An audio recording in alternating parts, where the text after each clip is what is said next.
ॐ भूर्भुवस्वः तत्सवितुर्वरेण्यं भर्गो देवस्य धीमहि धियो यो नः प्रचोदयात्। उस प्राण स्वरूप दुखनाशक सुख स्वरूप श्रेष्ठ तेजस्वी पापनाशक देव स्वरूप परमात्मा को हम अपनी अंतरात्मा में धारण करें। वह परमात्मा हमारी बुद्धि को सतमार्ग की ओर प्रेरित करे। भाइयों बहनों, जय श्री राम, जय गुरुदेव, जय माँ आदिशक्ति। आप सभी भाइयों बहनों को रंगों के त्यौहार होली की हार्दिक शुभकामनाएं। होली का यह पर्व आप सबके जीवन में सुख शांति समृद्धि के साथ ब्रह्म तेज का प्रकाश प्रकाशित करने वाला हो।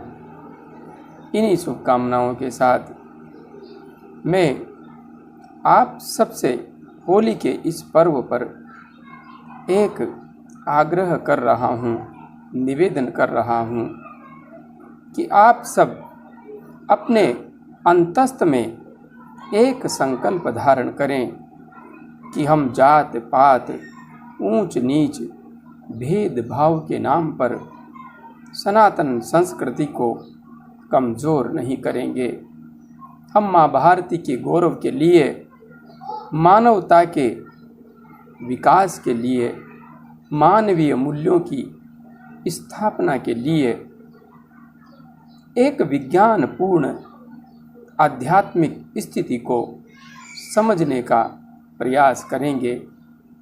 हमारे वेद, उपनिषद, दर्शन ग्रंथों का जो ज्ञान है वह कहीं से कहीं तक भी ऊंच नीच, जात पात, भेदभाव का ज्ञान नहीं देता है, किंतु हाँ, कालांतर में पाखंडवाद की छाया सनातन धर्म पर पड़ी और संपूर्ण विज्ञान युक्त नियमों पर आधारित धर्म को पाखंडवाद ने अनेक प्रकार की विडंबनाओं में लपेट कर रख दिया और उसी का परिणाम है आज हमारा धर्म एक दयनीय स्थिति में पहुंच गया है। इसलिए इस दयनीय स्थिति से बाहर निकालने की जिम्मेदारी हमारी ही है।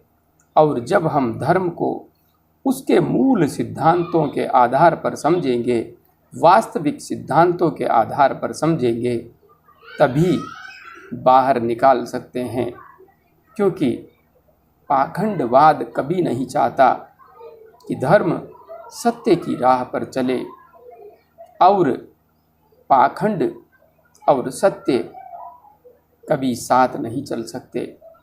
इसलिए आप सबको अपने दृष्टिकोण को ऊंचा उठाना चाहिए और हाँ, छोटी छोटी बातों से अपनी आस्था को आहत महसूस नहीं करना चाहिए। क्योंकि कभी कभी हम असत्य को सत्य समझने लगते हैं, पाखंड को ही धर्म समझने लगते हैं। इसलिए आप सबसे निवेदन है, धर्म को वास्तविक सिद्धांतों के आधार पर समझने का प्रयास कीजिए। अपने घर पर उपनिषदों को लाइए, षड दर्शन को लाइए, ताकि आप वास्तविक अर्थ में जान सकें कि सनातन धर्म के वास्तविक ज्ञान का आधार क्या था, वास्तविक सिद्धांत क्या थे। आज मैं आप सब भाइयों बहनों की साधना से संबंधित जिज्ञासाओं का समाधान करते हुए प्रथम जिज्ञासा सम्मिलित कर रहा हूँ। बहन रानी जी ने न्यू जर्सी अमेरिका से अपनी जिज्ञासा प्रकट करते हुए लिखा है, गुरुजी, एक सवाल है, जब साधना के द्वारा कर्म काटने की प्रक्रिया होती है तो किस स्टेज पर साधक को तब ये कर्म काटने चालू होते हैं? बहन, आपने जो प्रश्न पूछा है कि जब साधना के द्वारा कर्म काटने की प्रक्रिया शुरू होती है तो किस स्टेज पर साधक हो तब यह प्रक्रिया शुरू होती है। वास्तविकता यह है, जब साधक का आज्ञा चक्र जागृत हो जाता है उसके बाद ही वह अपने कर्मों को काट पाने में समर्थ होता है। आज्ञा चक्र के जागरण के साथ ही उसके संपूर्ण संस्कार बदलने लगते हैं और उसके कर्म क्षय होने लगते हैं। इसलिए आज्ञा चक्र ही वह केंद्र है जहाँ से कर्मों का कटना प्रारंभ होता है। आगे भाई किशोर गदावे जी ने अपनी जिज्ञासा प्रकट करते हुए लिखा है, गुरुदेव को प्रणाम। प्रणाम भाई प्रणाम। क्या आप शिविर में शक्तिपात करते हैं? कृपा करके बताइएगा। किशोर जी, जहाँ तक बात है शक्तिपात की, तो मैं शिविर में शक्तिपात नहीं करता हूँ। हाँ, अब तक मैंने सिर्फ एक ही शिविर किया है और आगे मैं जो भी शिविर करूँगा उनमें कभी भी शक्तिपात नहीं करूँगा, क्योंकि शक्तिपात कोई आवश्यक प्रक्रिया नहीं है। शक्तिपात एक विशिष्ट प्रक्रिया है जिसका अनुग्रह, जिसका वरदान एक योग्य पात्र को ही दिया जा सकता है और मेरे पास इतनी शक्ति नहीं है कि मैं इस शक्ति को हर किसी पर लुटाता फिरूं। और हाँ, मेरे को अध्यात्म का कोई व्यवसाय भी नहीं करना है। इसलिए जो शक्तिपात की इच्छा रखते हैं वे शिविर में बिल्कुल भी नहीं आए। हाँ, मैं शक्तिपात करूँगा, लेकिन कब? किसी के मांगने से नहीं, किसी के कहने से नहीं। मुझे लगेगा कि यह साधक, यह साधिका योग्य पात्र है, इसके ऊपर मुझे थोड़ा सा शक्ति का प्रयोग करना चाहिए, तो मैं करूँगा। किंतु हर किसी पर शक्तिपात करूँगा यह बिल्कुल भी संभव नहीं है, कभी भी नहीं करूँगा, क्योंकि ऊसर भूमि में डाला गया बीज नष्ट हो जाता है। इसी प्रकार से जो योग्य नहीं हैं, जो साधना नहीं करना चाहते, सिर्फ शक्तिपात करवाना चाहते हैं, लेकिन कुछ नहीं होगा शक्तिपात से, कुछ भी नहीं होगा जब तक साधक स्वयं साधना करने का दृढ़ साहस नहीं दिखाएगा। जो शक्तिपात करेगा उसकी शक्ति भी व्यर्थ चली जाएगी। इसलिए सबसे पहली शर्त यही है, साधक की मानसिकता वास्तविक रूप में एक साधक होने की होनी चाहिए, चमत्कार महसूस करने की नहीं। आगे भाई देवेंद्र कुमार जी ने लिखा है, सिद्ध कुंज का स्रोत पर वीडियो बनाइए। देवेंद्र जी, जहाँ तक बात है सिद्ध कुंज का स्रोत पर वीडियो बनाने की, तो यूट्यूब पर अनेकों वीडियो सिद्ध कुंज का स्रोत पर बनाए गए हैं, आप वहाँ से ही देख लीजिए। मेरे को सिद्ध कुंज का स्रोत पर वीडियो बनाने की कहाँ आवश्यकता है। मैं जो कर रहा हूँ वह शायद यूट्यूब पर कोई नहीं कर रहा है, इसलिए मुझे यही काम करने दीजिए। आगे भाई करण पठानिया जी ने अपनी जिज्ञासा प्रकट करते हुए लिखा है, गुरुजी, मैं ध्यान नहीं करता। मैं पहले शिव पंचाक्षरी मंत्र जपता था, उसके प्रभाव से मेरी रीढ़ की हड्डी में झटके, वाइब्रेशन और कान में घंटी की आवाज़ लगातार आ रही है। अब मैं गायत्री मंत्र जपता हूँ तो वाइब्रेशन, घंटियों की आवाज़ और सी की आवाज़ जो रात को खेतों के पास आती है सुनाई दे रही है।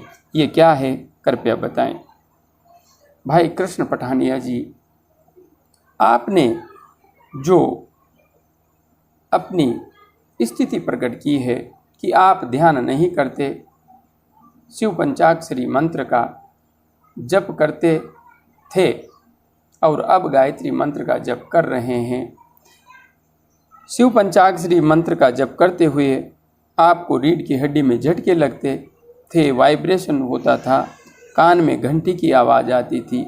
ये सब के सब लक्षण प्राण ऊर्जा के सुषुम्ना मार्ग से उदर्व होने के हैं।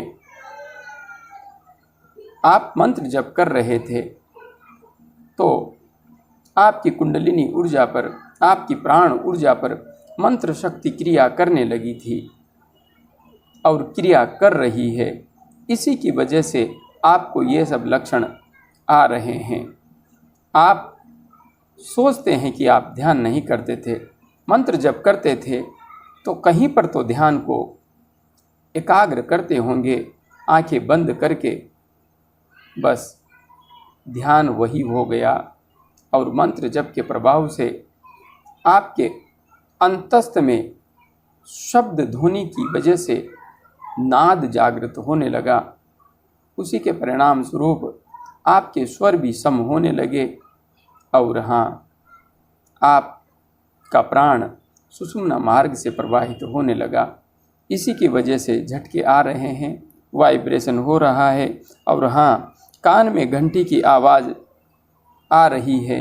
अभी आपको झिंगुर की आवाज़ आ रही है। जो आपने लिखा है कि खेतों में सी की आवाज़ आती है, वह झिंगुर की आवाज़ है। तो ये सब लक्षण प्राण के सुषुम्ना मार्ग में प्रवाहित होने की ही है। और हाँ, नाद साधक को तभी सुनाई देता है जब उसका प्राण सुषुम्ना मार्ग से आज्ञा चक्र तक पहुँचने लगता है।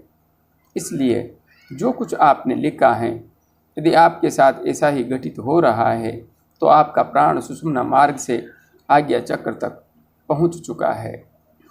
आगे भाई नीलेश सोलंकी जी ने अपनी जिज्ञासा प्रकट करते हुए लिखा है, गुरुजी मेरा मार्गदर्शन कीजिए। मुझे गले में दर्द होता है, पहले छाती में दर्द होता था, अब वो बंद हो गया, अब गले में दर्द होता है और पूजा के समय मेरा गला अकड़ जाता है, वो क्यों प्लीज़ बताएं।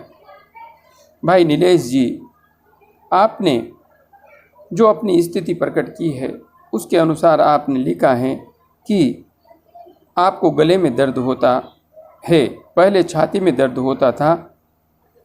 जहाँ तक बात है गले में दर्द होने की और छाती में दर्द होने की, ये दर्द आपको क्यों प्रकट हो रहा है, क्यों आ रहा है?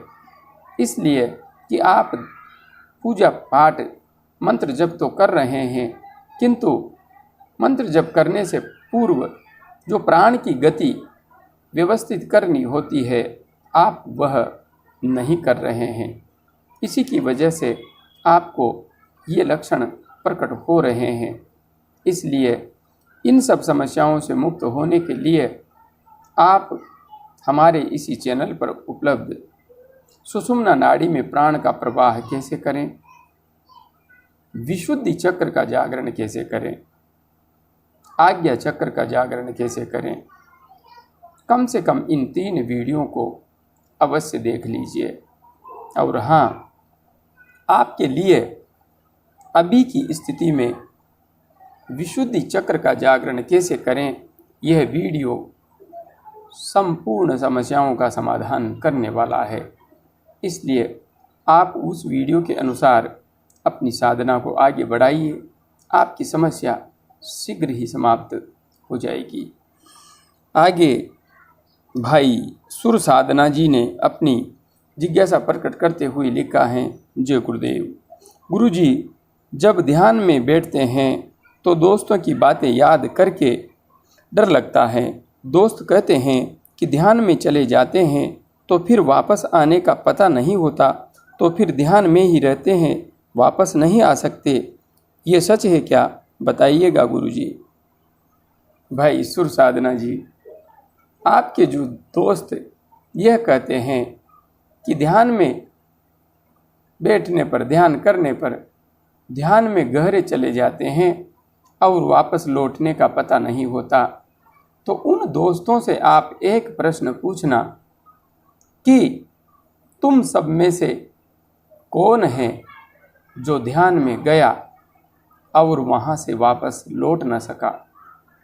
यदि आपको आपके दोस्तों में से एक भी ऐसा मिल जाए तो उसे मेरे वीडियो के पीछे जो नंबर हैं उस पर कॉल करके मुझसे बात अवश्य करवा दीजिएगा। और हाँ, आप पूरे भारतवर्ष में घूम घूम के पता कीजिए, जिस भी तरीके से आप पता कर सकते हैं कि कोई ऐसा व्यक्ति है जो ध्यान में गया है और वापस नहीं लौट सका, तो आप उसका पता मुझे बताइए। बिल्कुल प्रमाणित जानकारी होनी चाहिए। यूट्यूब या अन्य कहीं इधर उधर से उठा करके कोई भी बात मत डाल देना। इसलिए पहले उनसे पूछो जो ये कह रहे हैं कि ध्यान में जाने के बाद वापस नहीं आते। वास्तविकता तो यह है, सनातन धर्म के साथ कदम कदम पर धोखा किया जा रहा है, पाखंड फैलाया जा रहा है, लोगों को सत्य से भटकाया जा रहा है, डराया जा रहा है, ताकि साधक सत्य के मार्ग पर तो आगे बढ़ न सकें और व्यर्थ के प्रपंचों में उलझे रहें। इसलिए यदि आप ध्यान के मार्ग पर आगे बढ़ना चाहते हैं तो निश्चिंत होकर के आगे बढ़िए। डरने की कहीं से कहीं तक कोई भी आवश्यकता नहीं है, कोई भी आवश्यकता नहीं है। ध्यान एक विज्ञान है, पूर्ण विज्ञान, और जो ध्यान में जाना जानता है वह ध्यान से आना भी जाने से पहले ही सीख जाता है, बिल्कुल स्पष्ट रूप से सीख जाता है। इसलिए डरने की कोई आवश्यकता नहीं है। किसी मार्ग पर आप चल कर गए और कोई कहे कि आप वहाँ चल कर गए हो लेकिन लौट नहीं सकते, तो क्यों नहीं लौट सकते? जिस रास्ते से आप गए हो उसका पहले तो आपको पता नहीं था, किंतु जब पैदल पैदल चल कर गए हो तो अब तो आपको रास्ता पता हो गया है, तो जाना पता है, तो आने में कहाँ समस्या है? समस्या है वह जाने में है, वापस लौटने में कोई समस्या नहीं है। बस यह तो मनगढ़ंत पाखंडवाद है जिसने ऐसी कहानियाँ फैला रखी है। आगे बहन रूही जी ने अपनी जिज्ञासा प्रकट करते हुए लिखा है, ध्यान करती हूँ तब लेफ्ट पैर शून्य पड़ जाता है और बहुत ही भयानक दर्द होता है, इसका क्या इलाज है? प्लीज़ हेल्प करें। बहन रूही जी, आपने जो अपनी समस्या प्रकट की है उसका संपूर्ण समाधान मैंने अपने इसी चैनल पर उपलब्ध वीडियो आसन सिद्धि में कर रखा है। वह वीडियो आपके लिए संपूर्ण समस्या का समाधान करने में पूर्ण सहायक है, पूर्ण समर्थ है। इसलिए आप आसन सिद्धि वीडियो को देखिए और वहाँ पर जो भी अभ्यास मैंने बताया है और जो भी सुझाव मैंने दिए हैं उनका अनुसरण करते हुए साधना मार्ग पर आगे बढ़िए।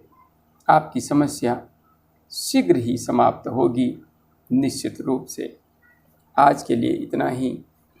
एक बार फिर से आप सबको रंगों के पर्व होली की हार्दिक शुभकामनाएं, बहुत बहुत मंगल कामनाएं। जय गुरुदेव, जय माँ आदिशक्ति।